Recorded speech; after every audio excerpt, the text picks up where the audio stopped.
Some people don't find it easy to talk about their feelings. If they have never talked about them, it can be hard to begin.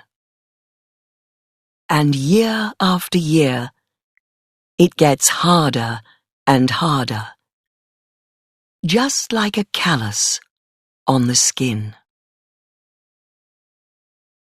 A wife watches while her husband packs his suitcase.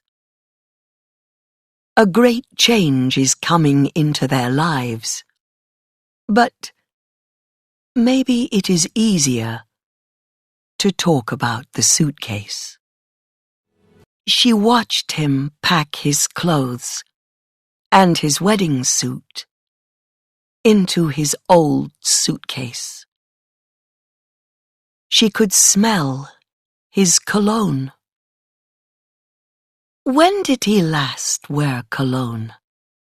Ah, at their wedding. It smelled strange then, too. She never wore perfume. What use was perfume to a working woman like her?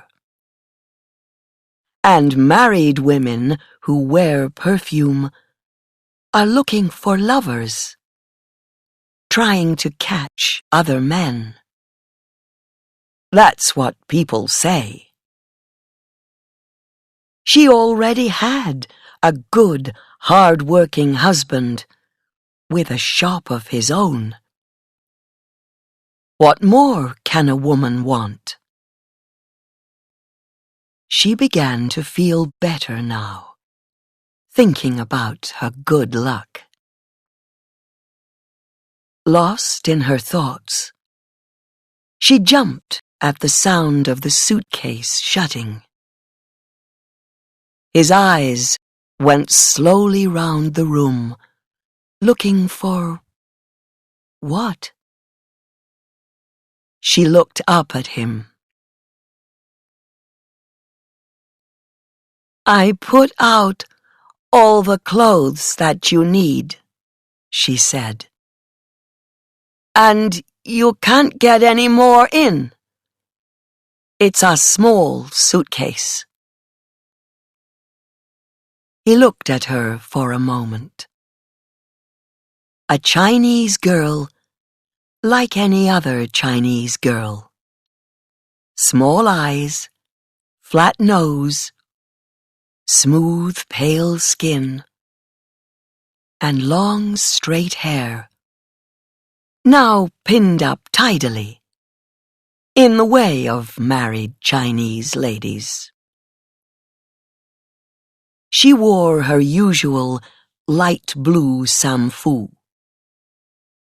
No, she was not a beauty, he thought, but she was a hard worker. His family was right when they said to him, "She will make a very good wife, work hard for you, give you many sons." And it was true. He never had to complain about her, not once. From the day they married and moved into their new home, with his future in the same suitcase. Her face was the same now as it was then, neither soft nor hard, never showing what she felt or needed. He didn't know what she needed, and he never asked. "It's a good suitcase. It's lasted a long time," he said. "Yes, I suppose. But it's still small." She got up from the bed and shook the pillows. They needed washing, she thought. Yes, wash it away, the dust and dirt of yesterday. Their past married life together. In the future, nothing would ever be the same again. "It's enough," he said. "I don't have so many things to put in it." He put the suitcase on the floor, ready to go. She looked at him, still smelling his cologne. Maybe it was the cologne that was making her feel afraid. She had to talk to him, tell him about her feelings. But she was a hard-working Chinese woman. And hard-working Chinese women must not have feelings. "Is she waiting for you there?" she asked slowly. "You mean the hotel?" "Yes. I suppose the ceremony starts soon." She picked up one of the pillows and took off its cover. Yes, it needed washing. She wanted to get hold of him and shake him, scream and shout, and fall on her knees in front of him, crying, "No, no, please stay, don't go. I'll be a better wife. I'll work harder. I'll work as hard as 2 wives." But she just stood there, saying nothing, doing nothing, her face showing nothing. "I suppose," he said. "You'll be back in 2 days?" He didn't want to talk about her feelings. She never did before. But then, it wasn't every day that your husband brought home a new wife, a younger wife, only 19, and beautiful because she was young and happy, and had big dark brown eyes, bright eyes. He only saw her once before he decided, but he remembered her eyes. It would be good to add her to the family, he thought. Now, he would have 2 hard-working wives, one stronger than the other. But the young one would be like a new flower in the house.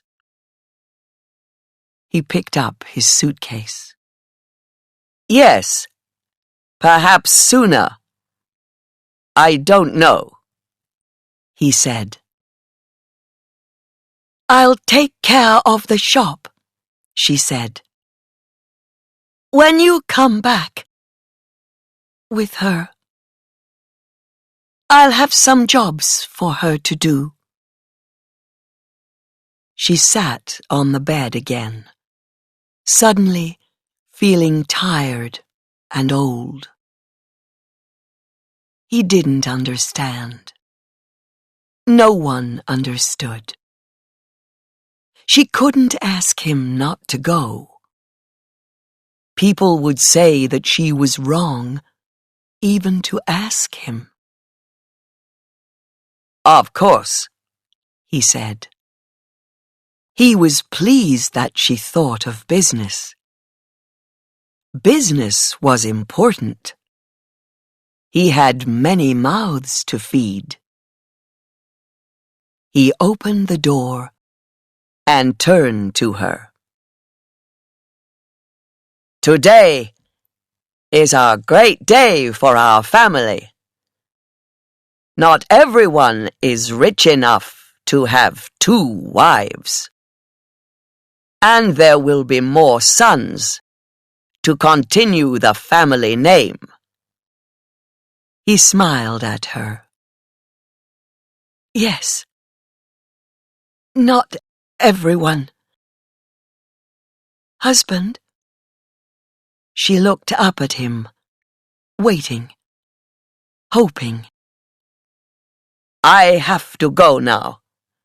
I'm late." He did not want her to say anything. He never asked questions about her feelings because he was afraid of the answers. It was easier to pretend that she was happy all the time. "Your suitcase. It's old. You need a new one." Thankfully, he turned away. No questions asked. No answers needed. "Perhaps I will get a new one, after all," he said. He left the room, and the door closed quietly behind him.